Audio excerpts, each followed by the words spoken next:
It's finally here. After almost a year of talking about these things, the finished consumer Tundra Tracker is finally in my hands, or I guess on my feet, and they do not disappoint. Tundra Labs recently pulled in a whopping $1.3 million from a Kickstarter campaign for these trackers for probably one of the most niche things you could make for VR, selling to one of the pickiest groups of people in VR. So I have put these things through the ringer, stress tests, tracking tests, dancing tests, even wearing them constantly for 4 days straight on a trip across the country. Let's see just how good these things are. But spoiler, they are so good that they've become one of my favorite VR devices for everything tracking related. But first, I guess I should back up for a second in case you have no idea what a Tundra Tracker is, or you just stumbled across this video while looking at VR stuff. Well, welcome. And if you just want the review, there are timestamps, but here's a quick explanation just to get you up to speed. The Tundra Tracker is a VR full body tracker. Basically, it gives you legs, at least wherever there's software support, that is. And right now that's VRChat, Neos, a couple other applications, and something like Blade and Sorcery. And even though limited software-wise, full body tracking is probably my favorite part of current VR. Instead of just putting on a headset and playing a game, full body tracking, or FBT, allows you to literally step into virtual reality with presence and control over your full body. It's honestly a magical feeling, and there's really nothing else quite like it in gaming or in the consumer tech space. And it's not just limited to VRChat or Blade and Sorcery. This is essentially a cheap motion capture rig. And real quick, just to give context, types of full body tracking in VR. You can do it a few ways, and some of them really cheap or free. You can use a single or multiple webcams. An Xbox Kinect, Slime VR is another good option, but the most accurate full body tracking available right now for the price is using base stations. As long as you have base stations, a PC, and Steam VR, you can use these with any VR headset, including a Quest 2, even though it's a little more expensive because you have to buy the base stations. However, these trackers in particular are kind of a big deal because before the Tundra Tracker, you had one company as an option for laser full body tracking, and that was HTC and the Vive trackers. Well, that changes today with the Tundra. Well, sort of, if you can buy them. So let's actually talk about all of the features and the pros and the cons. The first thing I want to talk about is just how tiny these trackers are in just about every single way.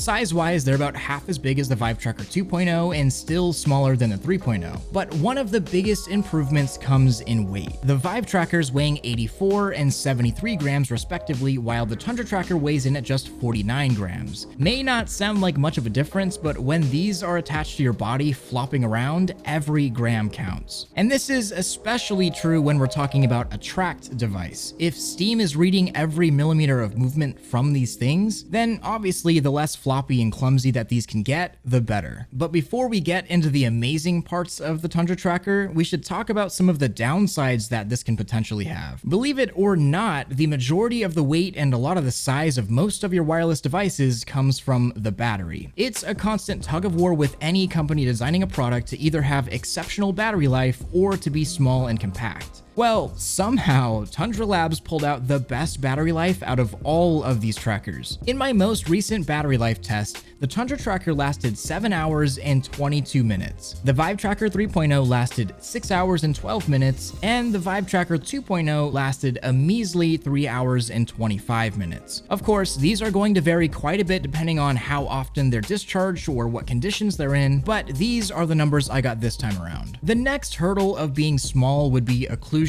or tracking quality. You'll notice that all of these trackers have a very interesting irregular shape to them, and this is because of the nature of laser tracking. Sensors on each device pick up lasers from the base stations and mixed with IMU measurements give a 3D tracked position. The smaller and less complex the design, the harder it is for Steam VR to figure out what is where and in what orientation, which could potentially present an issue for the Tundra Tracker, except it doesn't. I did test out a development version of the Tundra Tracker months ago, and to be fair, that tracker did suffer from slightly worse tracking than the Vive 3.0. But those issues have been completely solved with the final version of the Tundra Tracker, and in my 3 base station setup, I've had exceptional tracking quality, indistinguishable if not slightly better than what I have with my Vive 3.0s, at least in practical testing. Of course, there are always going to be moments where you do lose tracking no matter how good your trackers are, and if you've spent any time in VRChat at all and you see someone's avatar flying away from the hill, hip, this is usually what's happening. And I notice it just doesn't happen as much with the Tundra Trackers in my setup. And another metric that I'm pretty happy about is how fast these trackers regain proper tracking after losing it inevitably occasionally. One more thing regarding the size is, honestly, it can be kind of a negative in some ways. And I guess it's kind of a good problem to have. Like, oh man, my trackers are so small that I accidentally cover them on occasion. Yeah, I don't really know.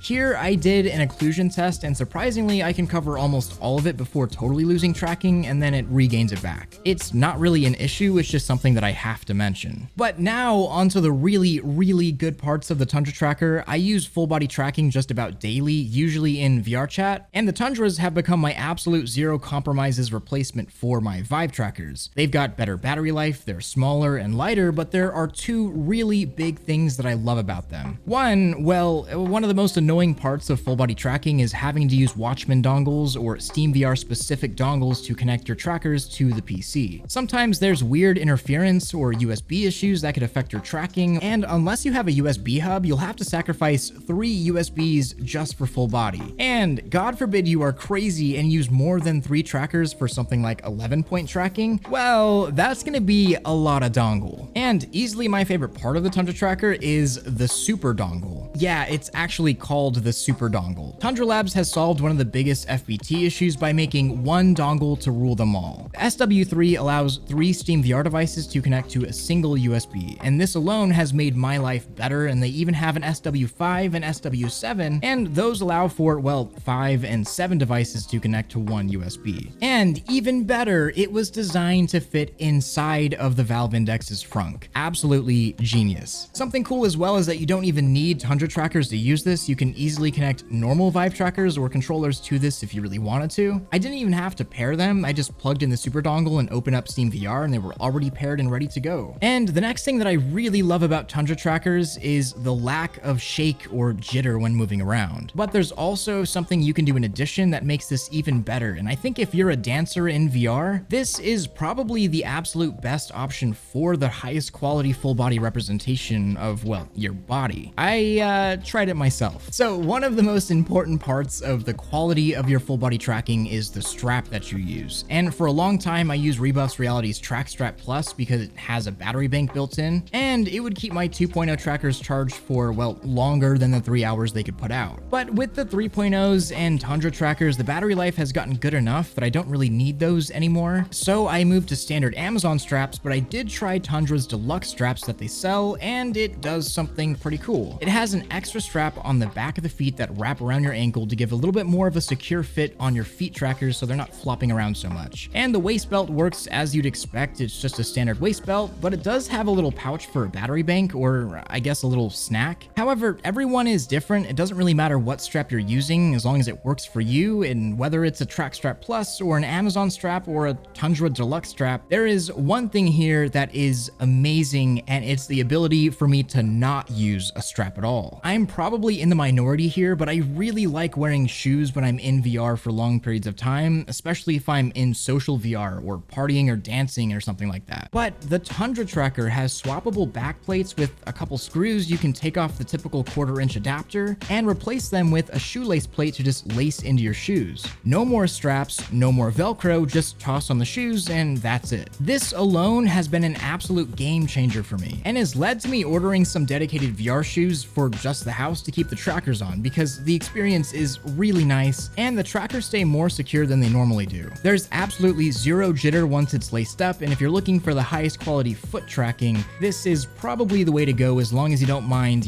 wearing shoes. And I even ended up keeping the trackers on my shoes during a trip across the country because, well, they're kind of cool, and I was in a rush to get to my flight in time, and I actually missed that flight, but that's besides the point.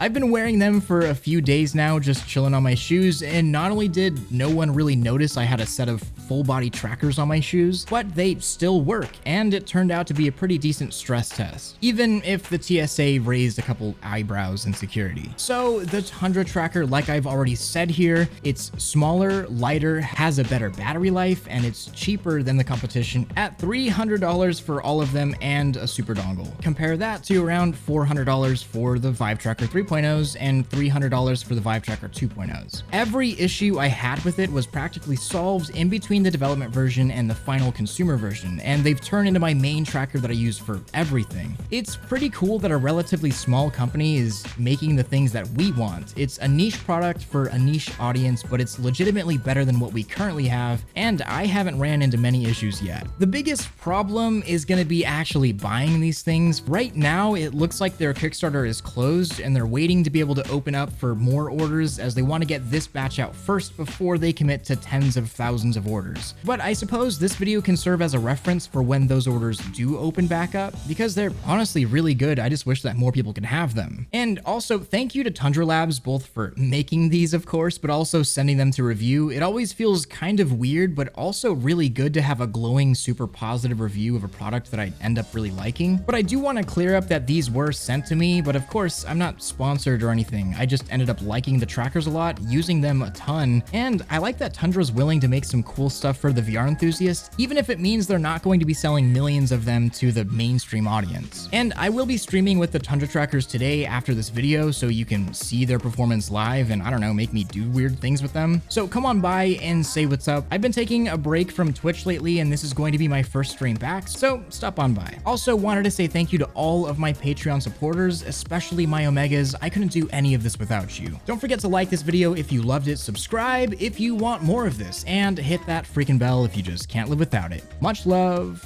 Thrill out.